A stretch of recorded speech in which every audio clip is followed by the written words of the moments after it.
Hello, everyone. Welcome to today's Duolingo English Test specialized training session. I'm Eric, and in the time ahead, we'll tackle the fill-in-the-blanks question type together. Once you master the correct analytical methods, you'll be able to find answers quickly and accurately. Today, through 5 typical examples, we'll deeply understand how to use contextual clues, root and affix analysis, as well as grammatical and syntactic knowledge to solve these problems. Let's start with the first question. Here, we see the incomplete stem contrib appearing between students and ideas. Analyzing the sentence structure, students is the subject, ideas is the object, and what's missing in between is a transitive verb. Looking at the time phrase during the discussion, this tells us the action took place during the discussion. From a root perspective, contrib clearly derives from the verb contribute. The composition of this word is quite interesting. The prefix con means together, jointly, and the root tribute comes from Latin meaning to give, to distribute. Combining these elements, contribute means to give together, to contribute. Since the sentence describes a discussion that happened in the past, we need the past tense. For regular verbs, we add ed, so the answer is contributed. Moving on to the second question, the subject of the sentence is the company, followed by its reach, meaning its sphere of influence. The key phrase, through online platforms, tells us the method and means. Thinking about the logical relationship, what would a company do to its reach through online platforms? The stem expa brings to mind expand, which consists of the prefix ex and the root pand. Ex means outward, and pand comes from Latin pandere, meaning to spread, to stretch. Together, it means to extend outward, which perfectly fits the sentence meaning. This sentence also uses the past tense to describe a completed action, so the answer is expanded.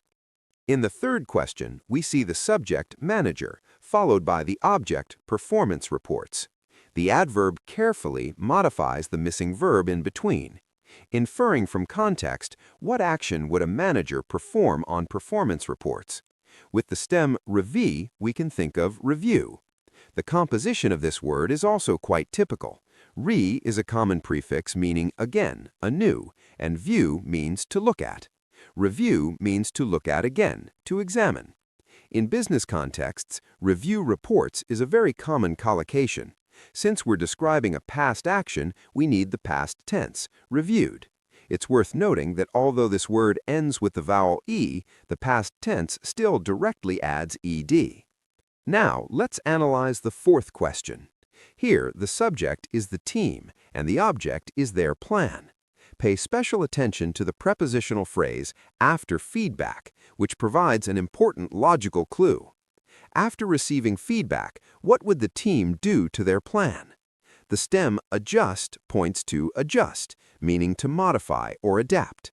From an etymological perspective, add is a prefix meaning toward or to, and just comes from Latin justus, meaning right or proper. The original meaning of adjust is to make proper, to modify. This perfectly fits the sentence context. Teams adjusting plans after receiving feedback is a natural response. The past tense form is adjusted. The final question has the structure of a speaker emphasizing certain content. From the stem empha, we can identify the noun emphasis, with the corresponding verb being emphasize. From a syntactic perspective, the subject, the speaker, needs a transitive verb with the object being key points. The time phrase at the end tells us when the action occurred. Emphasize comes from Greek, with em as a prefix meaning to make or to cause, and phasis from Greek meaning to show or display. Speakers emphasizing key points at the end is a typical speaking technique. We also need the past tense here. The past tense of emphasize is emphasized, noting the letter Z in the middle. I hope today's explanation has helped you better understand the problem-solving approach for this question type. If you want more systematic practice and professional guidance, visit detpractice.com right now. By registering, you can get a free 3-day VIP membership. There you'll have access to a massive collection of authentic practice questions, detailed question analysis, and targeted test preparation advice. Don't hesitate. Take action now, and let's achieve excellent results on the Duolingo English Test.